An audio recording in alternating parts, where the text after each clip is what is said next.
सबको प्रणाम।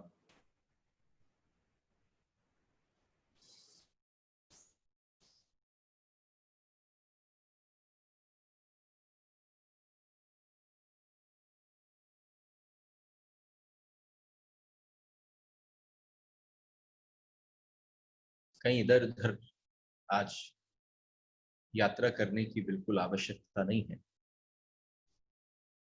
सीधे ही अपने सूत्रों पर आते हैं। कल जिस सूत्र का स्पर्श करा वो सूत्र था गुरुहु उपाय। और इस 3 दिन की श्रृंखला को, इन 3 डेज के इस प्रोसेस को मैं भी अपने जो गुरु हैं उनके चरणारविंद में इस वक्तव्य को, इस भाषा को, इन विचारों को उनके चरणों में लुंठित करता, उनके चरणों में ही अर्पित करता।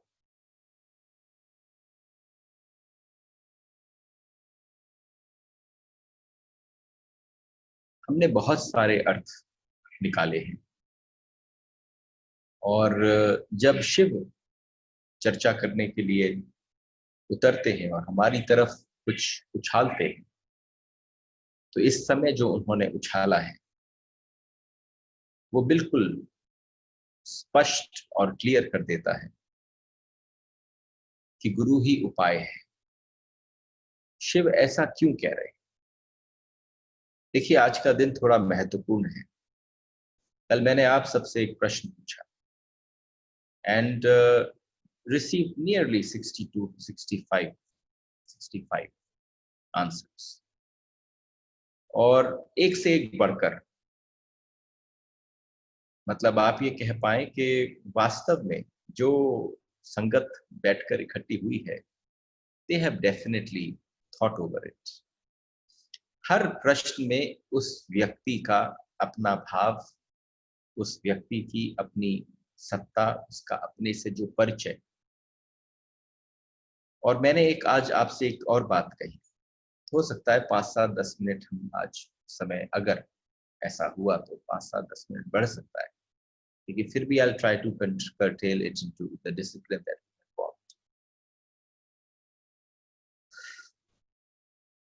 आज के इस सेशन को आप ऐसा ना सोचें कि आप मेरे सामने बैठे, आप ऐसा भी ना सोचें कि आप शिव के सामने बैठे।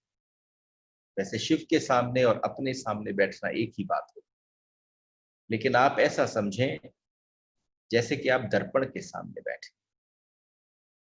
क्योंकि अगर आज इस समय पर आप आज के इस सेशन को दर्पण की भांति देखते हैं तो आप देखिएगा कि जो सूत्र आज सुबह सुबह मैंने ग्रुप पे शेयर करवाए, वो केवल वो सूत्र, अभी बस हम छोटे छोटे सूत्रों में से निकलकर आज के विशेष सूत्र पर पहुंचेंगे।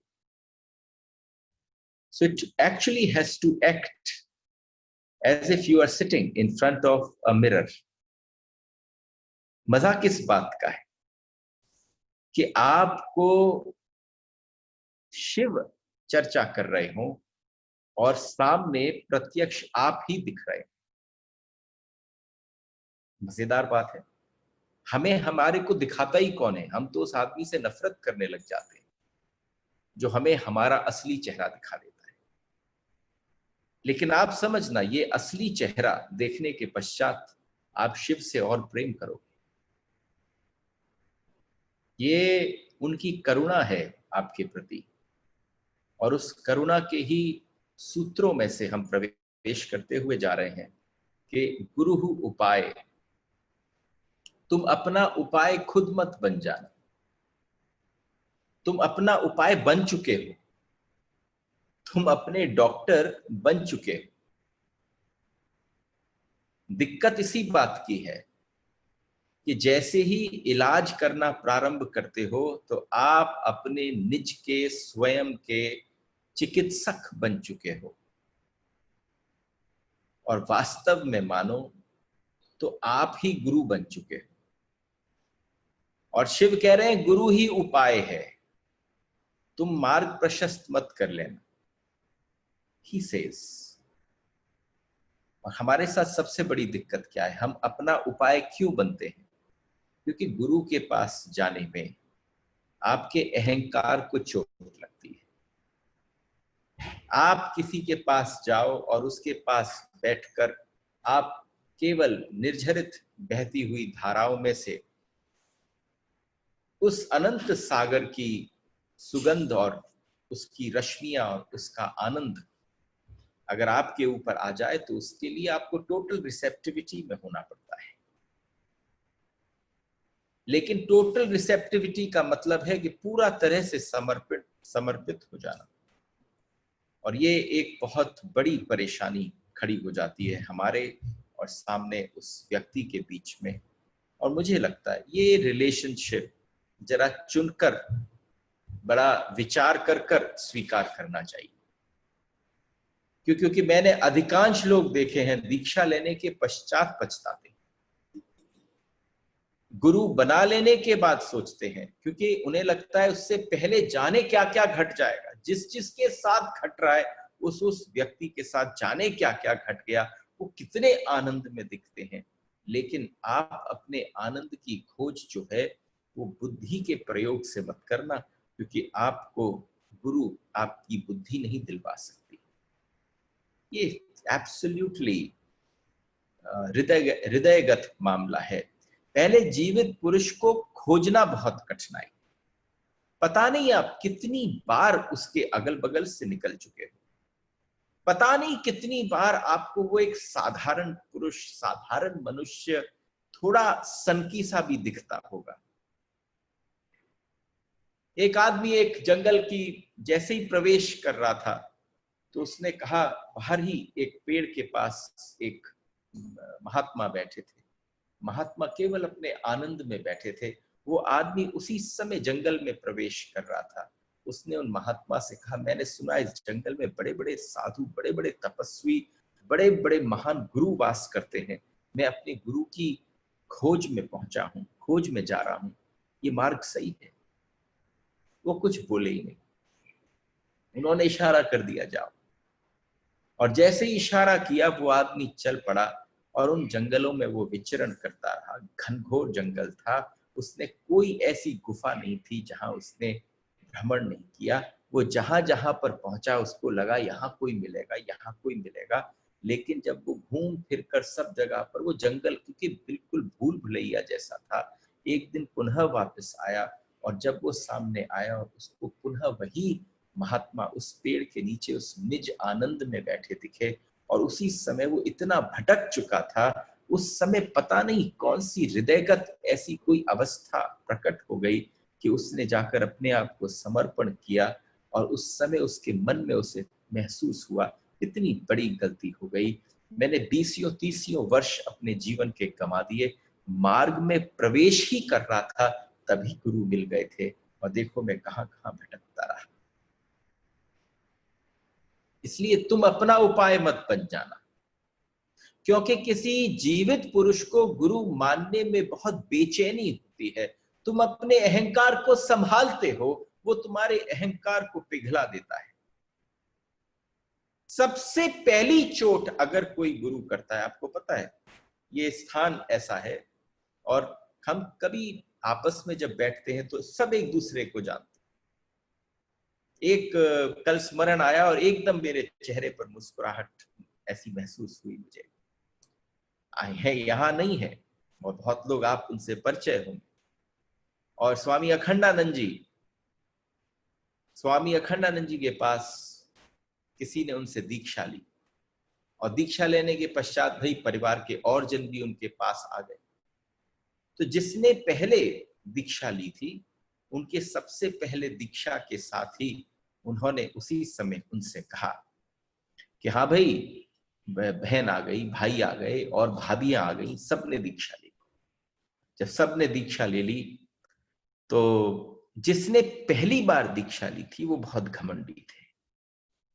जब वो घमंडी थे तो जब जब आता था उनका परिवार का कोई जन, उनकी बहन आती, उनसे हमारा बड़ा अच्छा परिचय था, और वो सबसे पहली बार उनके बहन के प्रवेश करते ही कहते, एक घमंडी की बहन आ गई।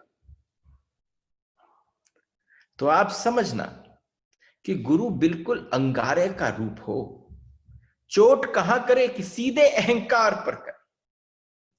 और जब उनको बार बार सुनने को मिलता कि अहंकारी की और घमंडी की बहन, घमंडी की बहन, अब उनके जाने के पश्चात वो ठाके मार मार के हंसती कि आपको क्या बताऊं, वो बार बार मुझे बताते ये अहंकार पर चोट थी। एक दिन मुझे महसूस होने लग गया कि वास्तव में उनकी कृपा थी। सामने होते तो तुम कहते ये कैसा गुरु है जो हमें घमंडी बोल रहा है, लेकिन वास्तव में गुरु वही है जो आपके अहंकार को चोट पहुंचाए। और जब आपके अहंकार को चोट लगती है तो आप सबसे पहले उस जगह पर जाना ही पसंद नहीं करते। और मैं कहता हूं संसार में मत जाना, लेकिन कोई अगर ऐसा विरला मिल जाए जो तुम्हें अहंकार को चोट मार सकता हो, उसके पैर पकड़ लेना, उसके पास बैठ जाना। तुम गुरु के साथ ऐसा व्यवहार नहीं कर सकते जैसा तुम शास्त्रों के साथ करते हो, जैसा तुम ग्रंथों के साथ करते हो। जिस समय हम ग्रंथ का अवलोकन कर रहे थे तो जो हमें शिक्षा गुरु थे उन्होंने हमसे कहा, हमने उनसे कहा शैया पर बैठकर भागवत जी पढ़ सकते हैं। उन्होंने कहा जब तक विद्यार्थी हो तब तक आप बैठकर पढ़ सकते हो, लेकिन जिस दिन अपने जीवन के पथ पर आप इस भागवत को क्योंकि भागवत सदैव पूजनीय है, सारे शास्त्र सदैव पूजनीय है, वो आपके सामने ग्रंथ जैसे दिखते हैं, पुस्तक जैसे दिखते हैं, लेकिन उसमें चैतन्यता भरी पड़ी है। इसलिए कहा गया कि तुम शास्त्र के साथ कुछ नहीं, शास्त्र को उठाकर फेंक दो। शास्त्र को उठाकर तुम सब कुछ कर सकते हो, जहां रखो संभाल कर वहां रखा रहता है, उसको तुम धूल भी चढ़ने देते हो, लेकिन तुम इस जीवित गुरु के साथ, जीवित शास्त्र के साथ ऐसा नहीं कर सकते। गुरु के साथ व्यवहार करो, तुम्हारे अहंकार को वहां छूटना पड़ेगा, वहां तुम्हें झुकना पड़ेगा। शास्त्र के सामने तुम्हें झुकने की भी जरूरत नहीं है। जब तुम्हारी बुद्धि थोड़ी गर्म होने लग जाए, जब तुम्हें लगे कि सिद्धांत प्रवेश नहीं कर रहे, अर्थ समझ में नहीं आ रहा, तुम उठाते हो पुस्तक और छोड़ देते हो कहीं और। लेकिन ना, गुरु के साथ तुम ये नहीं कर सकते। शिव ने कहा है गुरु उपाय है। इसलिए लोग पहले किताब देखते हैं, इसलिए शास्त्र देखते हैं, बड़ी बड़ी लाइब्रेरी घर में बन जाती है, जब उससे थक जाते हैं, उससे कुछ प्राप्त नहीं होता। और आप समझना सबसे बड़ी भ्रांति इस बात की है कि जिसको लगता है कि मुझे किताबों से सब प्राप्त हो गया, तो वो भ्रांति में है। सूचना मिल गई है, सूचना मिल सकती है शास्त्रों से, लेकिन एक सबसे बड़ी बात है कि सूचना के पश्चात, सूचना से कोई जीवन में रूपांतरण पैदा नहीं होता, उसके प्रोसेस को अगर आवश्यकता है। इसलिए शिव ने कहा होगा कि गुरु उपाय है। कोई किताब नहीं बता सकती आपको कि गुरु कैसा होना चाहिए। आप किसी किताब को उठा लेते हो और आप पढ़ते हो, आहा क्या बात है, कबीर के जीवन की वृतांत लिखा है, अरे वाह क्या बात है, स्वामी हरिदास के बारे में लिखा है, और आप जितने जितने ग्रंथ उठाएं, एवरी ग्रंथ इज टॉकिंग अबाउट समथिंग, किसी गुरु के बारे में बातचीत की जा रही है। लेकिन इसमें बड़ी गड़बड़ हो जाती है, कोई भी किताब किसी गुरु के संबंध में कुछ नहीं बता सकती। अगर कबीर के संबंध में भी किसी ने किताब लिखी तो कबीर के संबंध में बताती है कबीर ऐसे गुरु थे, ऐसे गुरु थे, पास्ट की बात हो गई, और वो उनकी जीवन शैली थी, उन्होंने किसी को इमिटेट नहीं किया। You have been understanding. एक बार आप देखिए, जिनको आप इमिटेट करने की कोशिश कर रहे हो, थोड़ा सा चैतन्य जगाने की चेष्टा करो, उसमें से किसी ने किसी को इमिटेट नहीं किया, वो शुद्ध थे, वो परम पवित्र थे, वो बिल्कुल निखरे हुए थे। उनके पीछे ऐसा नहीं था कि इसी पगडंडी पर चलना है क्योंकि इस पर दूसरा चला था, आपका एक्सपीरियंस दूसरा है। इसलिए सबसे बड़ी बात है, दोबारा कबीर थोड़े न होंगे, दोबारा कोई उसके लक्षण जो हैं वे कबीर के हैं, वो गुरु के नहीं है। अगर तुम कबीर पंथी हो, कबीर की किताब से भर गए हो, तो तुम कबीर के गुण किसी गुरु में खोजोगे तो तुम्हें न मिलेंगे, क्योंकि वो एक अग्नि की तरह से जलता हुआ, अंगारे की तरह से इस सृष्टि पर भ्रमण किए। उसके बाद लिख जाएगा दिगंबर जैन जितने भी हैं, अब दिगंबर जैन वह तब तक गुरु न मानेगा किसी को जब तक वो खड़ा ना हो जाए। 24 तीर्थंकर थे जैनियों में, और 24 तीर्थंकरों के अंदर जो श्रृंखला है उसमें जो 24वें थे, एक पल आया उनके मन में मस्ती उठी और उन्होंने वस्त्र त्याग दिए। उनसे पहले 24 वालों ने नहीं त्यागे, लेकिन उसके पश्चात अगर किसी दिगंबर जैन को कहा जाए कि सामने वाला व्यक्ति जो है वो परम सत्तावान है, परम स्वयं के साथ उसका संबंध है, उसको गुरु मान ले, लेकिन उसने पढ़ रखा है कि नहीं नहीं, गुरु वो हो सकता है जिसने अपने वस्त्र त्याग दिए, इसलिए वो उसको गुरु नहीं बना सकता। वो गुरु उसी को बनाएगा। यानी हमने कोई अपने दिमाग में किसी चीज के प्रोसेसेस को भर लिया है, हम केवल उसी को ढूंढते हैं सामने वाले व्यक्ति में, और इसीलिए हमसे गलती हो जाती है। शिव कहते हैं गुरु उपाय है। ध्यान रहे, जो भी शास्त्र वे किसी गुरु के संबंध में कह रहे हैं, वे गुरु दोबारा नहीं हो सकता, क्योंकि गुरु अद्वितीय है। गुरु जो है बेजोड़ है। इसलिए तुम्हारी आंख अगर शास्त्रों से भरी है तो तुम जीवित गुरु को कभी ना पहचान पाओगे। इस समय क्या आवश्यकता है कि गुरु उपाय है, और गुरु उपाय के लिए करना क्या आवश्यक है कि गुरु उपाय है केवल ये जानने के लिए शास्त्रों से भी मुक्ति आवश्यक है कि जो डेड शास्त्र हैं उनके बजाय कोई जीवित शास्त्र तुम्हारे जीवन में प्रवेश कर जाए, तब जाकर आनंद आए। सबसे बड़ी बात है। और एक व्यक्ति, देखो एक और बहुत बड़ी विडंबना है, गुरु उपाय है ये बोलना बहुत आवश्यक है। एक चीज जो हमारी छोटी सी बैठक यहां बनी है उसको ये समझना भी बहुत आवश्यक है कि कभी आलोचना में मत पड़ना, कभी कंपैरिजन्स में मत पड़ना, कभी संप्रदायवादों में मत पड़ना। क्योंकि एक ग्रंथ मेरे हाथ में आया, उस ग्रंथ की हेडिंग क्या थी कि भगवान महावीर और महात्मा बुद्ध। अगर उस व्यक्ति और उस लेखक के बारे में पूछा जाए तो वो कहीं कोई महाराष्ट्र का लेखक था, और जब उससे पूछा गया तो उसने कहा कि भाई कमाल की बात है, आपने भगवान महावीर लिखा और बगल में महात्मा बुद्ध लिखा, इतना डिफरेंशिएशन कैसे?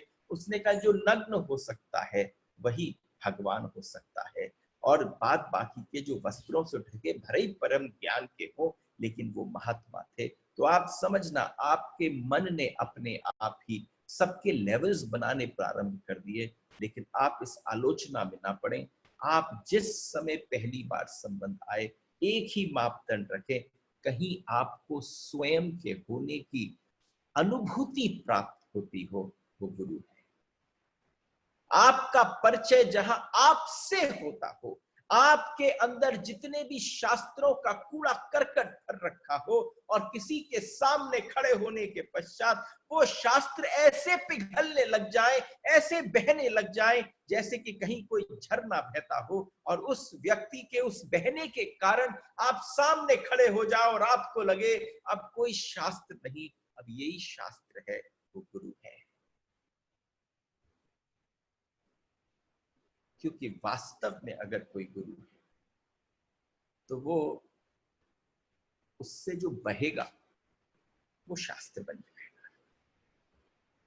वो आपके जीवन में जो स्पर्श करेगा वो शास्त्र का एक्सपीरियंस बन जाएगा, उसकी झलक आप में दिखने लग जाएगी। इसलिए हमारे जैनियों के ग्रंथों ने भगवान कृष्ण को नरक में डाल दिया। जब नरक में डाला तो भाई बड़ा डर था, बड़ी घबराहट थी। अहिंसा परम धर्मों की बात कर रहे हैं, और कहीं ऐसा ना हो कि सारे हिंदू समाज के जितने बड़े बड़े महात्मा गण हैं सारे इकट्ठे हो जाएं।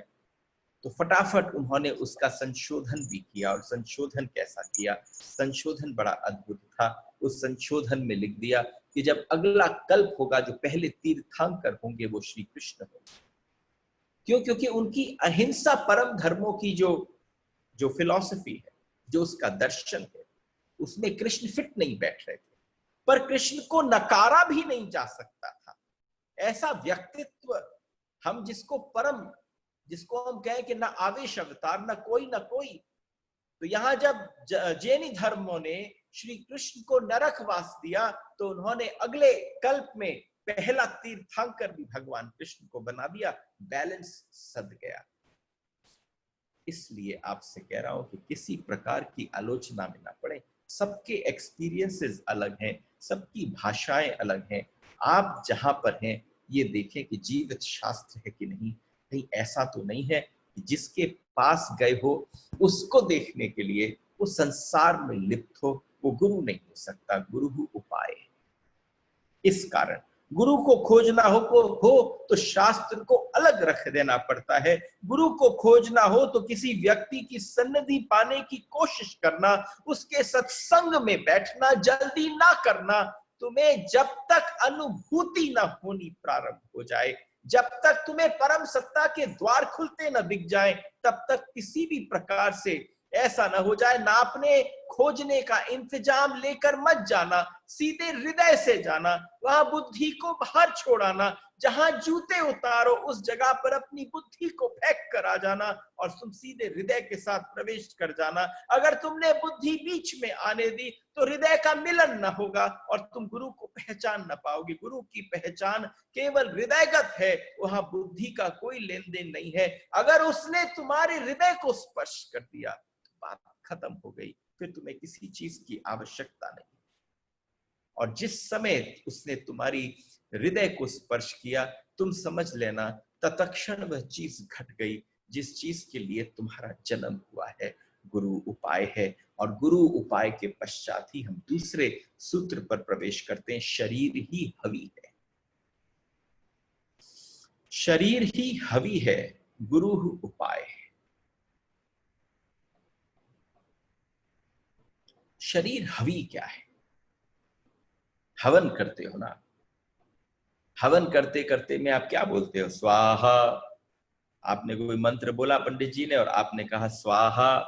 ध्यान रखना, जिसे तुम शरीर कहते हो, जिसने तुमने समझ रखा है कि मैं सब कुछ इस शरीर में ही हूं,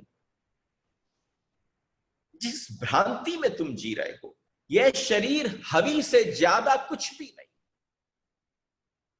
ये शरीर हवन की सामग्री से ज्यादा कुछ भी नहीं है। ये हवन में डालने की वस्तु है।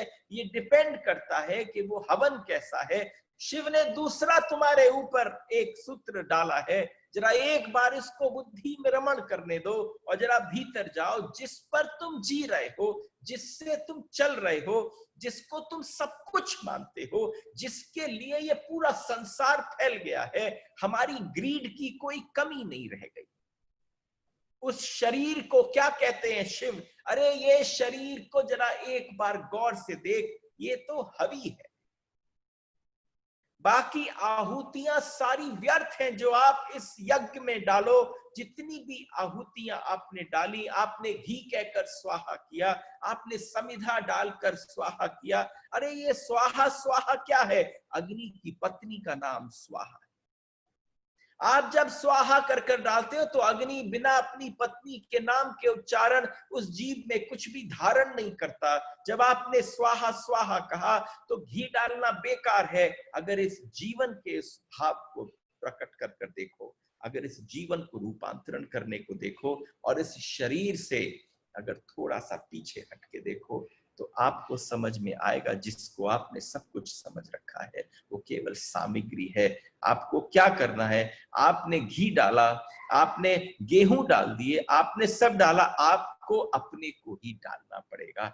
जिस व्यक्ति ने अपने को डाल दिया, तभी तुम्हारे जीवन की अग्नि जलेगी। ये अग्नि केवल तभी प्रकट हो सकती है जब इस परम यज्ञ के भीतर तुमने अपने आप को झोंक दिया। आप बचाकर चलोगे और आप चाहोगे अग्नि भी प्रकट हो जाए। जैसे ही आप स्वाहा डालते हो, एकदम देखते हो हवन की अग्नि में लपट पड़ जाती है। अगर आपको भी अपने जीवन में इस पल, इस क्षण कोई विशेष अग्नि प्रज्वलित करनी है, तो आपको समझना, आपको पूरा का पूरा अपने आप को झोंक देना पड़ेगा। आपको कहना पड़ेगा कि स्वाहा।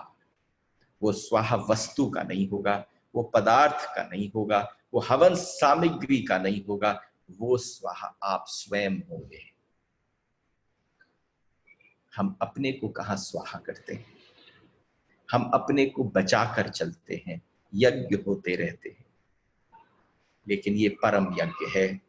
ये शिव की उस कैलाश की घाटी में बिल्कुल मानसरोवर के सामने बैठकर जब तुम अगले वर्ष जाओ और वहां पहुंचकर जब यज्ञ करना पड़े, तो ठीक है, प्रारंभिक चरण में जो जागतिक यज्ञ है उसमें सामग्री भी होगी।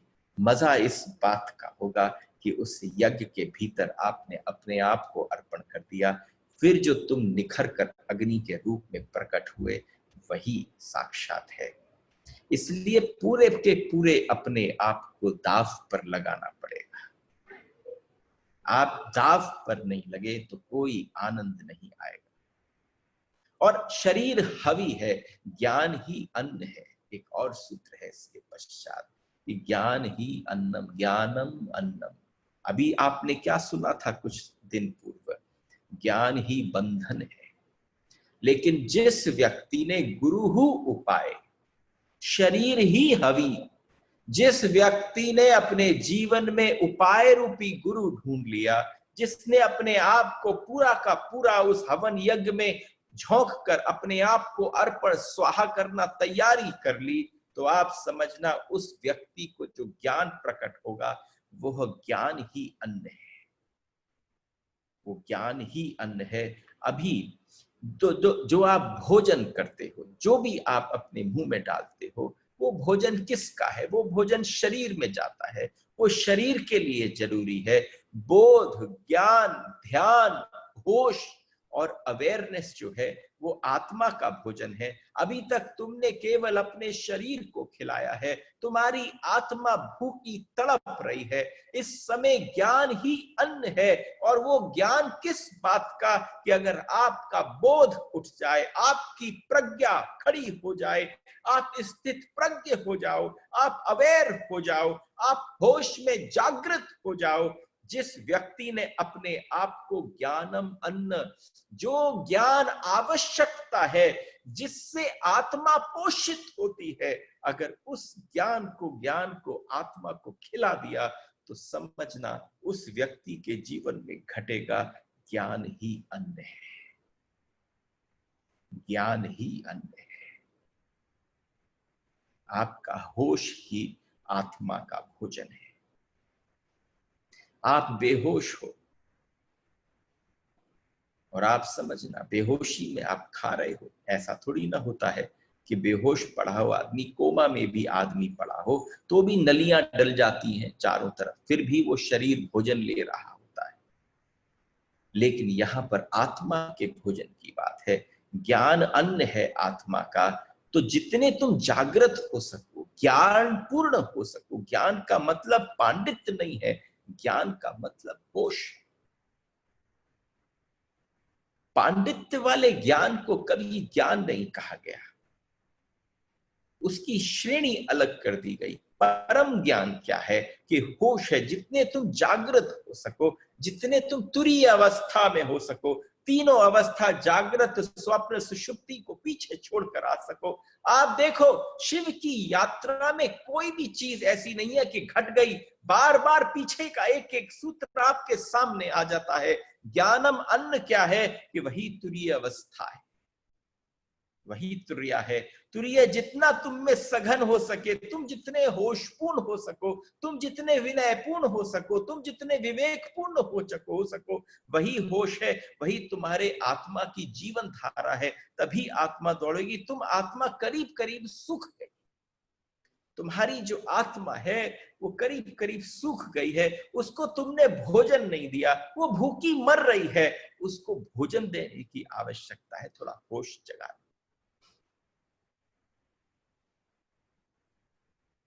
जितना अर्जित किया है स्मृति और विचारों के रूप में, उसको एक बार छोड़ दो, स्वाहा करके देखो। और स्वाहा का ये मतलब नहीं कि एकदम लिया और अपने आप को झोंक दिया। खड़े हुए यज्ञ के सामने सुना था भाई कि अपने आप को झोंक देना, सारे लोग तो घी डाल रहे हैं, तुम कूद पड़े। रुक जाओ, जरा संभल जाओ। This is so important to understand कि ज्ञानम अन्न, शरीर तुम्हारा भोजन कर रहा है, आत्मा उपवासी है। अरे कितने दिनों तक अपने सोल को भूखा रखोगे? आपकी सोल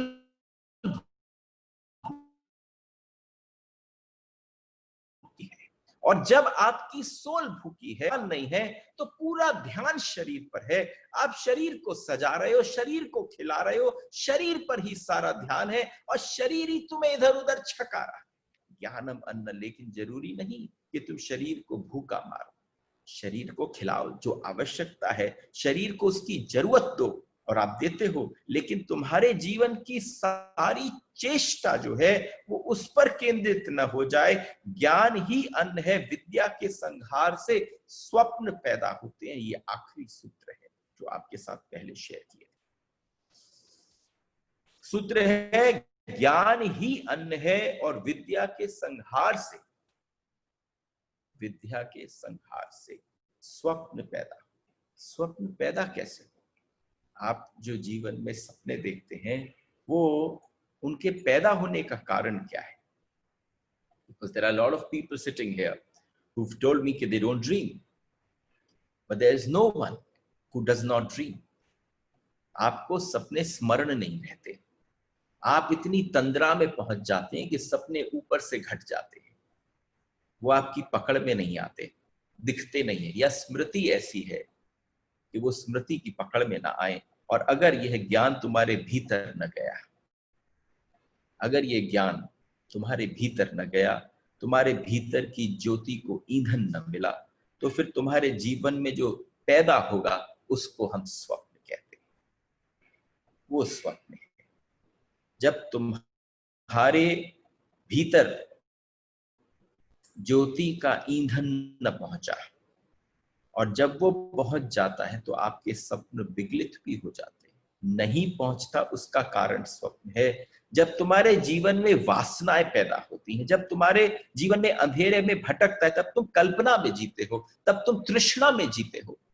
और सबसे बड़ी बात है, जिस व्यक्ति के जीवन में इस सूत्र को बहुत ध्यान रखना, ये स्मरण करना, क्योंकि नॉर्मली तो मैं कभी किसी के फेवर में नहीं होता कि they start making notes while talking, क्योंकि यू मिस दैट चांस। आजकल तो साधन है, ये सारे टॉक्स यूट्यूब पर अवेलेबल। लेकिन जिस सूत्र को ध्यान रखने को बोल रहा हूं, वो ध्यान रखना बहुत आवश्यक है। ध्यान है, विद्या के संहार से स्वप्न पैदा होते हैं। जब ये बोला तो इस सूत्र को जरा ध्यान रखना, क्योंकि इसके पश्चात जिसमें हम प्रवेश कर रहे हैं वो आपके कल के प्रश्न के आधार पर होगा। इसके एकदम पश्चात हम प्रवेश करेंगे आत्मा चित्तम में।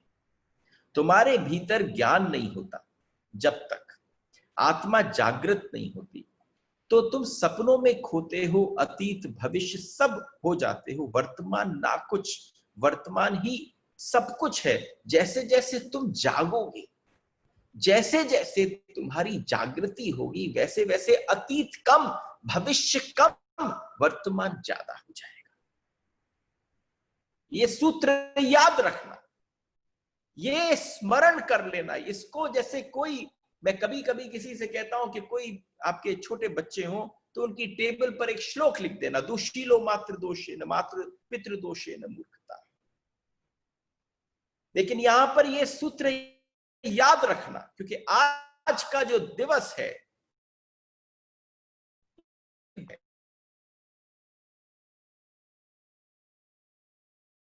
और तुम जैसे जैसे जागोगे, जैसे जैसे जागृति होगी, और जैसे जैसे सोओगे, उतना ज्यादा तुम अतीत में और उतना ज्यादा तुम भविष्य में जियोगे। लेकिन जितना तुम जागोगे, तुम पाओगे कि अतीत भी कम हो गया, भविष्य भी कम हो गया, वर्तमान ज्यादा होने लगा, प्रेजेंट ज्यादा हो गया, पास्ट और फ्यूचर कम होने लग गया। जिस दिन तुम पूरे जाग जाओगे, जिस दिन जागृति पूरी हो जाएगी, जिसको इंग्लिश में माइंडफुलनेस बोला जाता है, जिसके पीछे दुनिया पागल है, सारे वर्ल्ड के जितने भी बड़े बड़े कोचेस हैं वो माइंडफुलनेस सिखा रहे हैं। शिव छोटे से सूत्र में तुम्हारे सामने फेंक रहे हैं, अरे start living in the present. लेकिन प्रेजेंट का मतलब है कि तुम्हारा पास्ट कम हो जाए, तुम्हारा भविष्य कम हो जाए। तुम जीते ही कहां हो प्रेजेंट में? तुम्हारे लिए सब कुछ जो है वो पास्ट, और तुम्हारा प्रेजेंट, तुम्हारा फ्यूचर ही है। और जिस दिन कोई भविष्य न होगा, जिस दिन अतीत न होगा, जिस दिन भविष्य नहीं तो चित्त के सारे रोग, आपकी चित्त के सारे रोग, सारी पुनरक्तियां, सारा Vartul. I can hear some noise behind Niket ji. Just check. Thank you so much. Now it's not coming. तो आपके चित्त के सारे रोग, आपकी पुनरक्तियां, आपका वर्तुल, आपकी स्मृतियां, आपकी वासनाएं, वो सब कुछ खत्म हो जाएंगी जिस पल आप प्रेजेंट में रहने लग जाओ, शुद्ध, निर्मल, निर्दोष, ताजे जैसे सुबह ओस की भांति, क्योंकि वो सिर्फ प्रेजेंट में है, उसका न पास्ट है न future. That is what it is. इस क्षण तुम बिल्कुल मौजूद नहीं। Everyone, what did I say? Whenever I try to look like this, I feel that I'm talking to each one of you individually. इस समय मौजूद ही नहीं हो, तुम्हें लगता है, भास है, धोखे में हो कि तुम मौजूद हो, तुम मौजूद ही नहीं हो। इसलिए क्योंकि शरीर हो, मन हो, लेकिन आत्मा नहीं हो। ध्यान सिर्फ इस बात की चेष्टा है कि तुम्हें खींचकर अतीत से यहां ले आए, भविष्य से खींचकर तुम्हें वर्तमान में ले आए, और वर्तमान में अगर तुम आ गए, तुम यहीं खड़े हो जाओ, यहीं अभी इसी क्षण, तो आप समझना पूर्ण हो इसी पल, पूर्ण हो शांत इसी पल, सजग होकर होश में खड़े हो जाना ही ध्यान है। ध्यान लोगों ने अलग अलग डिस्क्रिप्शंस दे रखे हैं। इसी समय सजग हो जाकर होश में खड़े हो जाने पर जो अवस्था मिलती है, वो बड़े बड़े लोगों को सालों ध्यान करने के बाद मिलती है। If you can do it right now, but this right now leads you to a next one, इस आत्मा चित्तम। कल मैंने आप सबसे एक प्रश्न पूछा था, और प्रश्न था, मुझे 20-25 मिनट चाहिए होंगे इसके लिए, and I need undiverted attention today. The undiverted attention का मतलब क्या है? तुम क्या दे सकते हो गुरु को? उतनी सामर्थ्य नहीं हो सकती तुम में देने के लिए, लेकिन अगर तुमने इस पल अनडाइवर्टेड अटेंशन मुझे दी, तो जो सबसे खतरनाक शब्द है अहंकार, उससे चूक जाओगे। अब चर्चा शुरू हो रही है। आज अहंकार की चर्चा करूंगा, कल व्यर्थ की बात करूंगा। Today will only talk on अहंकार, और कल व्यर्थ और सार्थक। व्यर्थ क्या है, यूजलेस क्या है, वर्थलेस क्या है, और सार्थक क्या है, ये शिव बोल रहे हैं आपसे। आत्मा चित्तम, आत्मा चित्त है। देखो वही शब्द है, घूम फिर कर जब शिव उसका प्रयोग करते हैं, और आपको इसमें कुछ भी न दिखता होगा कि इसके भीतर क्या भरा पड़ा है। और एक और छोटी सी बात है, थोड़ा अपने मन को काबू में रखने की चेष्टा करना, क्योंकि जिस बात को कहने जा रहा हूं, ये तुम ही हो। This is just about you. दर्पण है, शास्त्र से बड़ा दर्पण कोई नहीं हो सकता, और जीवित गुरु बार बार उस दर्पण को साफ करता रहता है कि तुम अपने आप को निखरा हुआ देख पाओ। जम गई है उस पर धूल, उस धूल को हटाते हैं। उस धूल को हटाना ही कहते हैं आत्मचित्तम। आत्मा चित्त है, यह सत्र, यह सूत्र अति महत्वपूर्ण है, अति से ज्यादा महत्वपूर्ण है। ऐसा वक्तव्य आपने कभी सुना ना होगा। और आप समझना, आज मैं हमेशा कहा करता हूं, जब मैं कृष्ण कथा कहता हूं, कि आप आंखों से सुनो। आज अगर हल्की सी भी प्रतीति हुई है आत्मा से श्रवण करने की, कि जो शब्द कहा जाए वो तुम्हारी आत्मा तक पहुंच जाए, तो कान माध्यम बन जाए, आंख बंद हो जाए, क्योंकि तभी वो किसी दृश्य से, किसी स्मृति से भीतर की तरफ प्रवेश करेगा।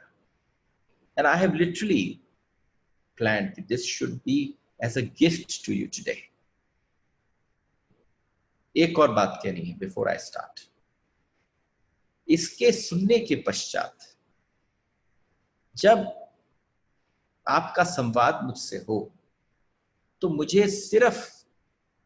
मुझे ग्रैटिट्यूड नहीं सुनना, क्योंकि सबसे पहली चीज जिससे मुक्त होना है वो किसी भी प्रकार की प्रशंसा है।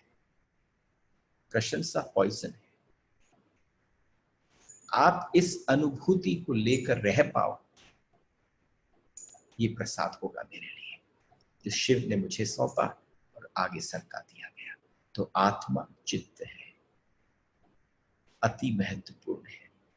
सागर में लहर दिखाई पड़ती है, सागर में लहर दिखाई पड़ती है, लहर भी सागर है। जितनी लहरें दिख रही हैं वो सब सागर है। वो लहर थोड़ी सी ऊपर उठ जाती है, उसका थोड़ा सा छोटा रूप दिखता है। लहर कितनी भी विक्षुब्ध हो, लहर कितनी ही सतह पर हो, उसके भीतर भी अनंत सागर है। शुद्र भी विराट को अपने भीतर समाया हुआ डोल रहा है। तुम कितने भी शुद्र दिखते हो, तुम्हारे भीतर भी सागर तुम्हारे संग संग डोल रहा है। तुम कह लो 100 बार कि तुम लहर हो, लेकिन तुम्हारे भीतर भी अनंत सागर उतनी ही गहराई के साथ मौजूद है जितना सागर वास्तव में गहरा है। आप शुद्ध होते हैं, तुम्हारा मन कितना ही उद्विग्न हो, कितनी ही रोग, कितनी ही व्याधियां तुम्हें घेर लें, फिर भी तुम परमात्मा, फिर भी तुम परमात्मा। इससे कोई फर्क नहीं पड़ता तुमने बहुत पाप किए,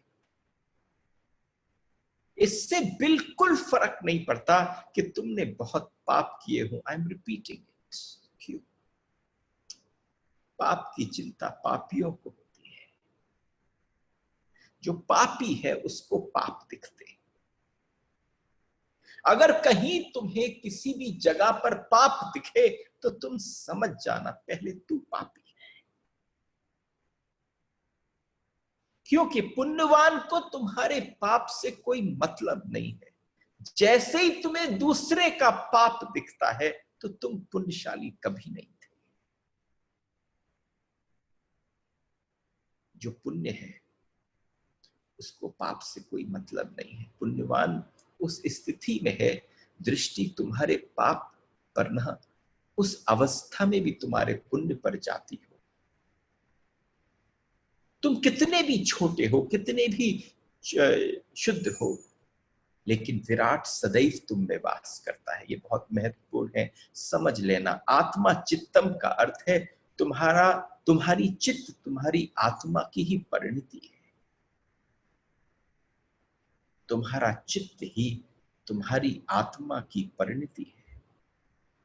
एक बहुत समझने जैसी बात है, अन्यथा तुम चित्त से लड़ना शुरू कर दोगे और जो भी चित्त से लड़ेगा वो हार जाएगा। लोगों की हार कब होती है? तुम सोचते हो बाहर वाला हराता है, हरा ही नहीं सकता, तुम खुद हारते हो। तुम किस से लड़ रहे हो? तुम चित्त से लड़ रहे हो। चित्त से लड़ने वाला कभी नहीं जीत सकता। विजयी कौन है? विजय का मार्ग क्या है? चित्त को स्वीकार कर लेना। जिसने चित्त को स्वीकार कर लिया वह परमात्मा का संघर्ष नहीं, व्यर्थ की, द्वंद्व की, द्वैत की स्थिति में नहीं, वो सागर है, वो परम सागर है। वो लहर होकर भी, वो छोटा होकर भी, वो कैसा भी होकर, वो दुनिया के नजर में जो भी घटता हो, वो जिस जैसी भी नजर लोग उसके प्रति रखते हो, पर वो सागर है। इस प्रतीति के साथ मन की विकृतियां क्षीण होने लग जाती हैं। जिस दिन तुम ये समझ पाओगे कि शुद्र में विराट है, शुद्रता खोनी शुरू हो जाएगी, विराट प्रकट होना चालू हो जाएगा। आ रहा हूं, वहां आ रहा हूं जहां पर ये भूखी आत्मा बैठकर इंतजार कर रही है कि मुझे कुछ भीतर दो, आज जरूर कोशिश करना कि आत्मा यहां से कुछ खाकर जाए। उपवासी है बहुत दिन की। सीमा तुम्हारी मानी हुई है, छोटे से कण की भी कोई सीमा नहीं है, वह भी असीम है। सीमा तुम्हारी आंखों का दोष है, नहीं तो सब कुछ असीम है। सीमा कहां है? सीमा है ही नहीं। सीमा केवल तुमने बना रखी है, बाउंड्रीज तुमने बना रखी है। तुमने जैसे ही बाउंड्री बनाई उतने सीमित हो गए, लेकिन जहां बाउंड्री गिराई अपने विचार की, अपने सोच की, वहीं तुम असीम हो। यह जीवन की गहनतम प्रतीति है। इससे और क्या गहनतम प्रतीति होगी जीवन की? जिस दिन भी व्यक्ति अपने चित्त में भी परमात्मा को देखने लगता है, अपनी बुराई में भी उसे देखता है, अपने भटकन में भी देखता है, अपने पाप में भी परमात्मा को देखता है, पुण्य में भी देखता है, अपनी विकृतियों में भी देखता है। भटकन का अर्थ है तुमने अपने को परमात्मा से अलग मान रखा है। भटकने का मतलब क्या है? पृथकता, ये शब्द पकड़ कर जाना है। पृथकता का मतलब क्या है? भटकन और पृथकता का मतलब है तुमने अपने आप को परमात्मा से अलग मान रखा है। उस अलगपन में ही तुम्हारा पाप है। पाप और कोई होता ही नहीं है, पाप केवल एक है कि तुम पृथक हो गए हो, तुम अलग हो गए हो। तुम्हारी सारी विकृति, तुमने अपने को भिन्न माना है। जिस व्यक्ति ने अपने आप को उससे भिन्न मान लिया है, वही अहंकार है, वही अहंकार है।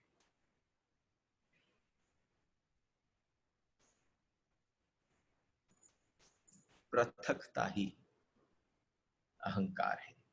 और बड़े आश्चर्य की बात है कि अहंकार के संबंध में पापी और पुण्यात्मा में रत्ती भर भी फर्क नहीं है, रत्ती भर भी भेद नहीं है। पापी भी अहंकार से भरा होता है और पुण्यवान भी अहंकार से भरा होता है। उनके कृत्य अलग होंगे लेकिन उनकी प्रतीति एक है। दोनों ही अपने को भिन्न मान रहे हैं। एक बुरा कर कर अलग मान रहा है, एक भला कर कर अलग मान रहा है। तुम समझ जाना कि कोई बहुत पुण्यशाली हो, उस पुण्यशाली में और पाप वाले में कोई अंतर नहीं है, यात्रा अलग अलग है।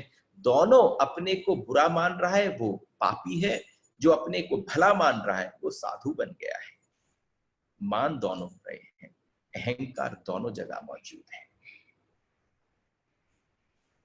लेकिन दोनों अपने को भिन्न मान रहे हैं। और जब तक तुम भिन्न मानोगे तब तक भिन्न बने रहोगे। भिन्न तुम हो नहीं, तुम्हारी मान्यता ने ही तुम्हें संकीर्ण बना दिया है, तुम्हें बहुत छोटा बना दिया है। तुम्हारी धारणा ने तुम्हें बांध लिया है, बंधन क्रिएट कर दिया गया है। तुम अपने ख्याल में, अपने ही ख्याल के कारागार में। और जो व्यक्ति अपने ख्याल के कारागार में है, उसे किसी प्रकार के कारागार की आवश्यकता नहीं है। आत्मा चित्तम का केवल अर्थ इतना है, तुम नहीं हो, तुम परमात्मा हो। आत्मा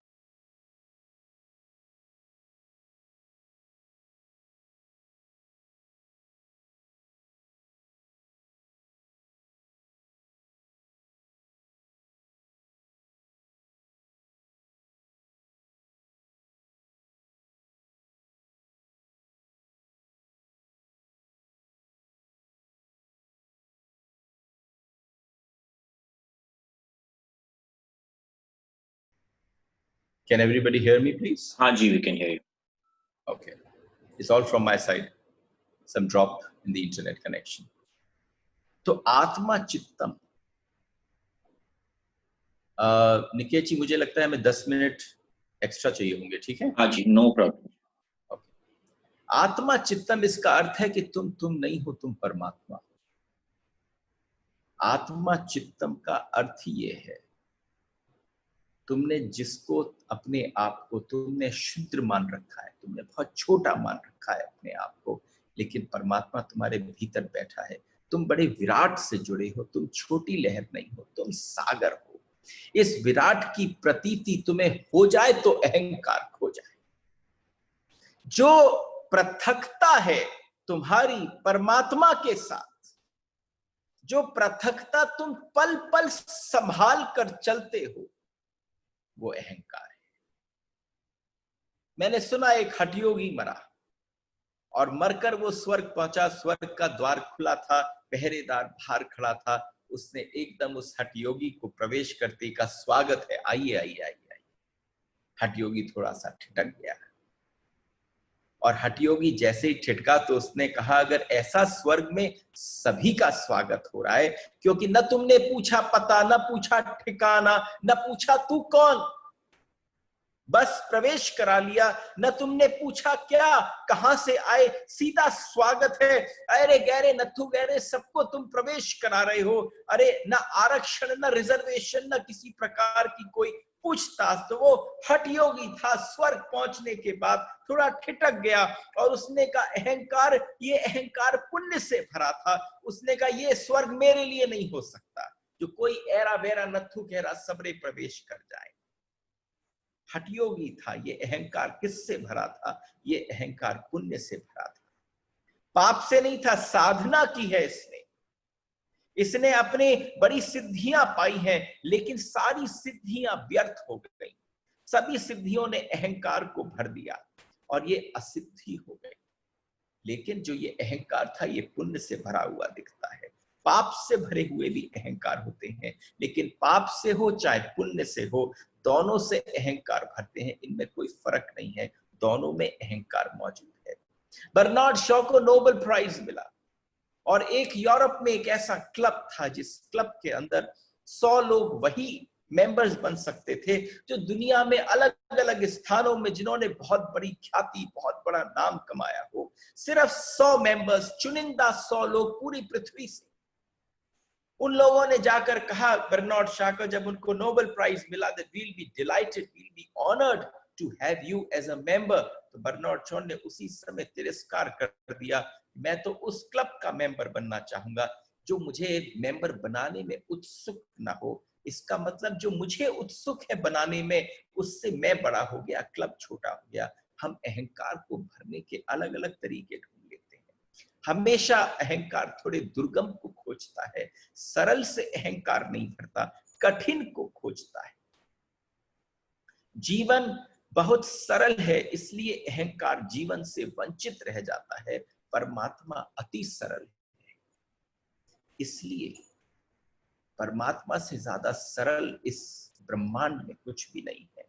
इसलिए अहंकार उस द्वार पर जाता ही नहीं। अहंकार को चाहिए कोई दुर्गम मिले, कोई चैलेंज मिले, कहीं उसको भरने की जगह मिले, और बिना पूछे कि तुम कौन हो, अगर परमात्मा के द्वार पर भी पहुंच जाओ और वहां पर भी कोई तुमसे जाके ना पूछे तुम कौन हो, वहां पर भी तुम्हारा अहंकार ना भरता हो। तुम जरा अपने आप को देखो कि जब तुम मंदिर जाते हो, किसी गुरु स्थान पर जाते हो, क्या तुम अपना अहंकार घर पर छोड़कर जाते हो या वहां पर भी अहंकार लेकर जाते हो? वहां पर भी हम सब गौर करना, आप हर उस स्थान पर, हर वक्तव्य पर, हर छोटी सी लिखाई पर भी आपका अहंकार मौजूद होता है। आप होते ही कहां हो?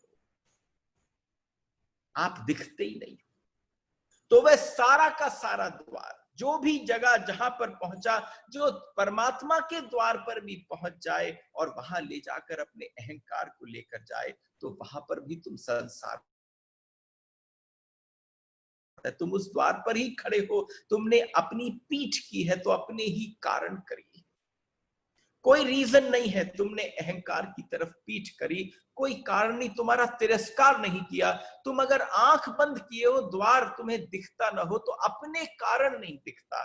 क्यों? क्योंकि तुमने, अन्यथा द्वार सदा के लिए खुला है, निमंत्रण है, सीधा सीधा आ जाओ, स्वागत सदैव लिखा है वहां पर। लेकिन वहां पर भी तुम पहुंच जाते हो उस हठयोगी की भांति जो अपने अहंकार को भरने के लिए जा रहा है स्वर्ग में। वो कहता है यहाँ सबको ऐसे ही एंट्री है। मैं तो सोच रहा था इतने जीवन भर सिद्धियां प्राप्त करी, वहां पहुंचूंगा तो कोई विरला काम हुआ, ऐसा होगा। यहाँ सबका स्वागत हो रहा है, आम बात हो गई, आई एम नॉट इंटरेस्टेड। लेकिन परमात्मा के द्वार पर स्पष्ट लिखा है स्वागत है सबका। तुम वहां पहुंच कर तो जाओ, तुम सब कुछ छोड़ तो सको, तुम जहां जहां बंधे हो वहां से खुल तो जाओ। आत्मा चित्तम देखो थोड़ा और निकट आ रहे थे और मैं और कसकर आप सबको पकड़ने की चेष्टा कर रहा था। ये तो मैंने प्रिल्यूड कराया था, ये तो सिर्फ शुरुआत की बात थी। जब आपसे कल प्रश्न किया तो आप समझना, आपसे मुलाकात तो करनी पड़ी, आपके अहंकार से आपका परिचय तो कराना पड़ेगा। तो थोड़ा और अंदर घुसते हैं इसमें, और अगर इसमें और अंदर न घुसे तो हम चूक जाएंगे। फिर इस चर्चा की बातचीत ही क्या है, फिर ये क्यों कहें कि ये गुरु पूर्णिमा के तत्व पर किया गया। आत्मा चित्तम का अर्थ है कि तुम अपने आप को पृथक मत मानो। अपने आप को तुमने पृथक माना, पृथकता ही अहंकार है। कितने ही बुरे तुम हो, इसका यह अर्थ है कि तुम अपनी बुराई किए चले जाना, ये अर्थ नहीं मान लेना कि तुम अपने सारे पाप करते चले जाना। सिर्फ इतना जानना, इसका अर्थ है कि तुम जिस समय पर अपनी पृथकता खो देते हो, अपने आप सारे पाप विगलित हो जाए। तुमने पृथकता बनाई है इसलिए अहंकारी हो, अलग अलग दिखते हो इसलिए जो प्रकट होता है वो पाप है। मनस्वित कहते हैं व्यक्ति वैसा हो जाता है जैसा वो स्वयं को मानता है, धीरे धीरे बन जाती है वही धारणा। इसलिए मनस्विद कहते हैं कि अगर आदमी बुरे से बुरा तो उसको कहो तुम कि तू बहुत बुरा है, तू बहुत बुरा है, अगर वो मंत्र बन जाए उस व्यक्ति के मन के भीतर, तो वो एक दिन उसको सच करने पर तुल जाता है, फिर उसको सत्यता में परिणत करने पर लग जाता है, उसकी पुनरुक्ति करने लग जाता है। फिर तुम बुरे हो ये मंत्र बन जाता है। और अगर सब तरफ से सब लोग दोहराते हैं कि तुम बुरे हो, तो व्यक्ति भी दोहराने लगता है। और जिस दिन दोहराता है, दोहराता ही नहीं है, वो बन जाता है।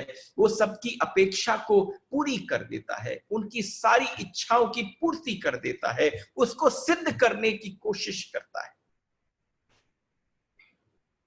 आत्मा चिंतन है। इसलिए आपसे कहा, शिव आपसे कह रहे हैं जरा संभाल, जरा देख अपने आप को, इस चित्त के शीशे में अपने आप को देख। शायद धर्म के जगत में खोज करने वाले लोग इस सत्य को बहुत पहले पहचान लिए थे। उन्होंने जीवन की परम सत्ता को मंत्र बनाने को कहा। आत्मा चित्तम परम मंत्र है। अरे तुम परमात्मा हो, तुम्हारी आत्मा ही तुम्हारा मन है, ये बड़ी से बड़ी बात है।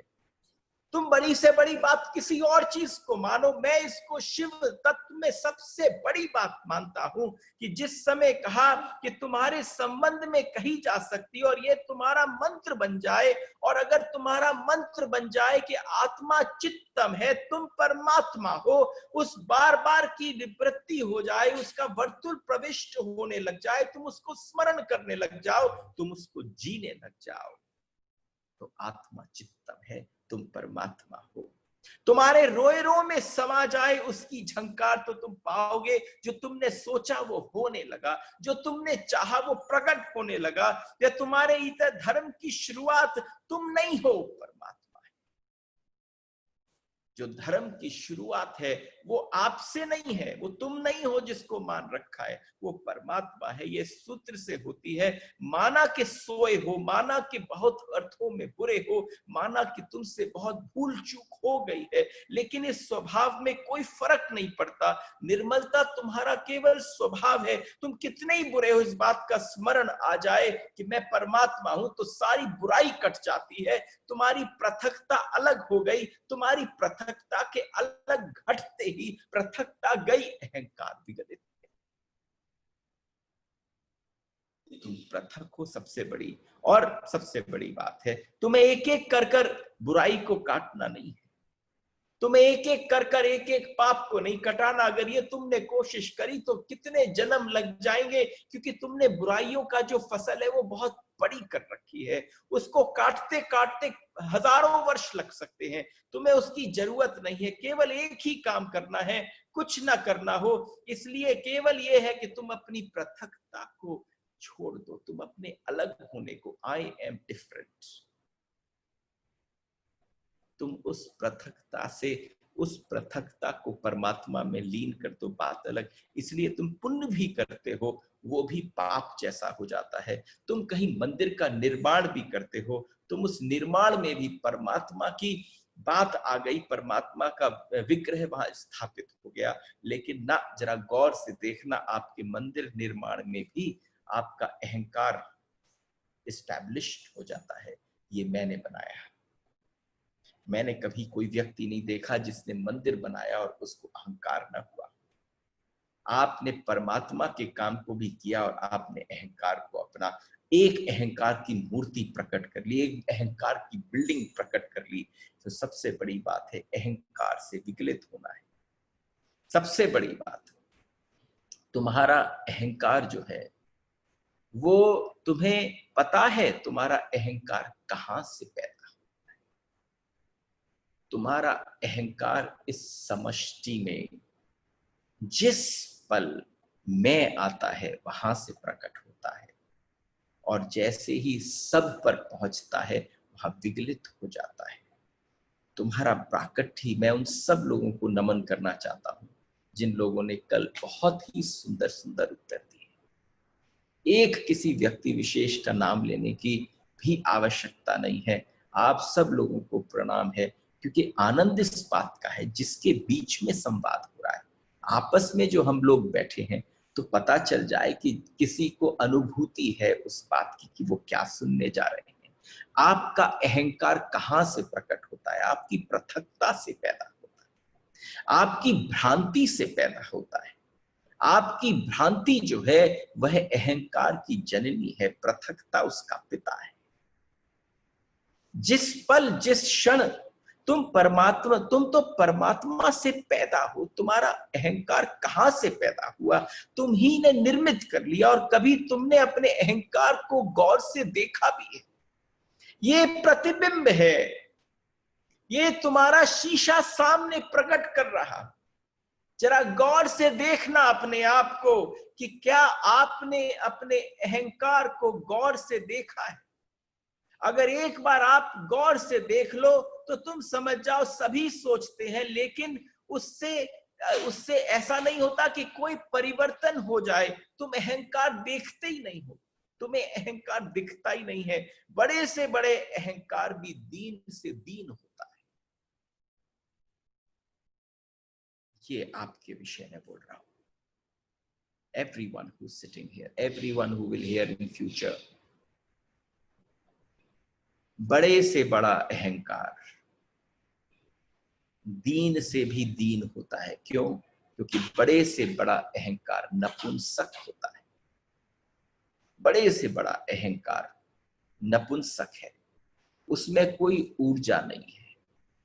ये एक एक शब्द को पी के जाना आज, क्योंकि अगर ये आपने पी लिया इन लास्ट 5-7 मिनट, तो आप यहां से निरहंकारता का सूत्र लेकर जाओगे। जरा गौर से श्रवण करना, उसमें कोई ऊर्जा नहीं। ऊर्जा तो आत्मा में है, आपके अहंकार में ऊर्जा कहाँ है? ऊर्जा का स्रोत अलग है। इसलिए अहंकार को 24 घंटे तुम संभाल कर चलते। 24 घंटे जिस चीज को तुम संभालते हो, तुम कोई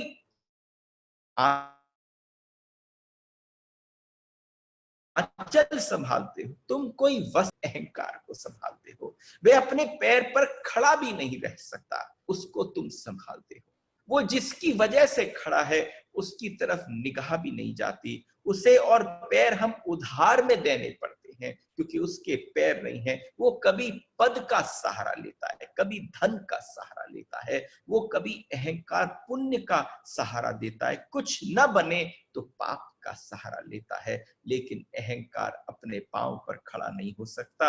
आप 24 घंटे अपने अहंकार को संभालते हो। जरा कारागार में जाकर देखो। एक बार आप कारागार में प्रवेश करोगे तो आप पाओगे वहां पर पाप की बहुत बड़ी झूठी चर्चा है। जो वहां पर जो कैदी है, वो अगर उसके ऊपर एक धारा लगी हो तो वो अपनी 100 धारा बताता है। उसने एक को मारा हो तो कहता है सैकड़ों का सफाया कर दिया। और जो छोटे मोटे कैदी हैं वो छोटे छोटे कैदी हैं, उनका अहंकार छोटा है, यहाँ पाप से भर रहा है। और पाप से इतना बड़ा, जिस पर जितनी धाराएं रोज कचहरी के चक्कर लग रहे हैं, वो उतना बड़ा कैदी है। यहाँ पर व्यक्ति पाप से भर रहा है, पुण्य से भी, पाप से भी, धन से भी, पद से भी, हर चीज से अहंकार को तुम सहारा देते हो। अरे तुम जैसे लोग देखने मुश्किल है, जो है नहीं उसको सहारा देकर खड़े कर रहे हो, और जो है उसकी तरफ दृष्टि भी नहीं जा रही, तब भी खड़ा नहीं रह पाता, मौत उसको गिरा देती है। तुम उसे जिंदगी भर संभालते हो उस अहंकार को, लेकिन जब मृत्यु आती है तो मृत्यु सबसे पहली बार जब आती है तो उसको, वो किसी चीज को नहीं गिराती, वो सबसे पहले अहंकार को गिराती है। क्योंकि जो है ही नहीं, मौत उसी को मिटाएगी जो है, उसके मिटने का कोई उपाय नहीं है। तुम तो बचोगे, लेकिन ध्यान रखना, जब मैं कहता हूं तुम बचोगे तो मैं तुम उसकी उस बात कर रहा हूं जिससे तुम्हें पता चल जाए, जिसका तुम्हें कोई पता ही नहीं, जिसे तुम समझते हो तुम्हारा होना, वह तो बचेगा नहीं। जिसे तुम जानते हो कि तुम्हारा शरीर है, जिसे तुमने पल पल संभालने की चेष्टा करी, जिसको तुमने सजाया, जिसने तुमको क्रूप बनाया, वो बचेगा नहीं। वह तुम्हारा अहंकार मात्र है। तुम्हारा नाम, तुम्हारा रूप, तुम्हारा धन, तुम्हारी प्रतिष्ठा, तुम्हारी योग्यता, ये सब जो तुमने कमाया वो कुछ भी न बचेगा। उसको छोड़कर भी तुम अगर कुछ हो, अगर तुमने थोड़ी सी भी संधि मिल गई है, कहीं तुम्हारा योग बन गया है, कहीं तुम्हारा मिलन हो गया है, तो तुम्हारी योग्यता के बाहर है। जो तुमने कमाया नहीं, तुम उसको लेकर पैदा हुए, और जो तुम लेकर पैदा हुए, जो पैदा होने से पहले तुम्हारे पास था, जो खजाने के साथ तुम आए, उससे तुम्हारा संबंध नहीं। केवल मृत्यु के बाद जो तुम्हारे साथ रहने वाला है वो आत्मा चित्तम है, वो आत्मा चित्त है। अरे किसको संभाल रहे हो? वो गिर पड़ा है, उस अहंकार के खड़े होने की भी आवश्यकता नहीं है, उसको गिराओ। वही आत्मा खोजने जैसी है, तुम्हारे चित्त में भी उसकी किरण है, अन्यथा चित्त भी न चल सकेगा। पाप भी करोगे तो कौन करेगा? करने के लिए ऊर्जा चाहिए, वह ऊर्जा भी उससे मिलती है, उससे मिलती है जिसको तुमने कहा। तुम उस ऊर्जा का दुरुपयोग कर रहे हो, लेकिन दुरुपयोग का तुम सदुपयोग में न बदल सकोगे, क्योंकि दुरुपयोग का मूल कारण जो है वो तुम्हारे जड़ में अहंकार है। तुम उसके पास सारी उपयोगिता मौजूद थी, तुमने दुरुपयोग कर लिया। तुम्हारी सारी उपयोग अवस्थाओं को जो दुरुपयोग हो रहा है, उसका मूल कारण है तुम्हारा अहंकार। एक ही पाप है, वह स्वयं को अस्तित्व से पृथक समझना। कोई पाप नहीं है, किसी से कोई छीना झपटी जो भी कुछ होती है वो सारी बात की बातें हैं। सबसे बड़ा पाप कौन सा है? आप अपने आप को पृथक समझते हो, मैं अलग हूं। जिस पल आप समझते हो वह सबसे बड़ा पाप है, और ये पाप करने के बाद आप में सारे पाप पीछे चलते आते हैं छाया की भांति। एक ही पुण्य है, वो है अस्तित्व के साथ स्वयं को, अस्तित्व के साथ स्वयं को समझ लेना, एक हो जाना। लहर सागर के साथ एक हो जाए, सभी पुण्य उसके पीछे अपने आप चले आते हैं। आत्मा चित्त है, और आत्मा चित्त को अगर अनुभव करना है तो इस दर्पण में देखो, जरा गौर से देखना, तुम किस किस को संभाल कर बैठे हो, तुम किस को संभाल रहे हो। तुम्हारा घर संभाल रहा है तुम्हारे अहंकार को, तुम्हारी गाड़ी संभाल रही है, तुम्हारा एड्रेस संभाल रहा है, तुम्हारा व्यापार संभाल रहा है, तुम्हारे क्लब की मेंबरशिप संभाल रही है। सब चीजें तुम समाज में जाते हो, वो तुम्हारे अहंकार को तुम संभलवा रहे हो, पद से, धन से, प्रतिष्ठा से, चारों तरफ। अरे इस झूठ में क्यों जीते हो? इसको संभालो नहीं, जिसको संभालने की आवश्यकता है उसको संभालो, वो भीतर बैठा है। आज पहली बार जिस जिस चीज से अपने आप को भरते हो, उस सब चीज को छोड़ दो और अहंकार को ऐसे गिरने दो कि आज से संभालूंगा नहीं, जो भीतर मेरे साथ आया था उसको पोषित करने की चेष्टा करो, उसको खाना खिलाओ, उस होश से जाओ। सेशन को यहीं विश्राम करते हैं, कल व्यर्थ की बात करेंगे। प्रणाम।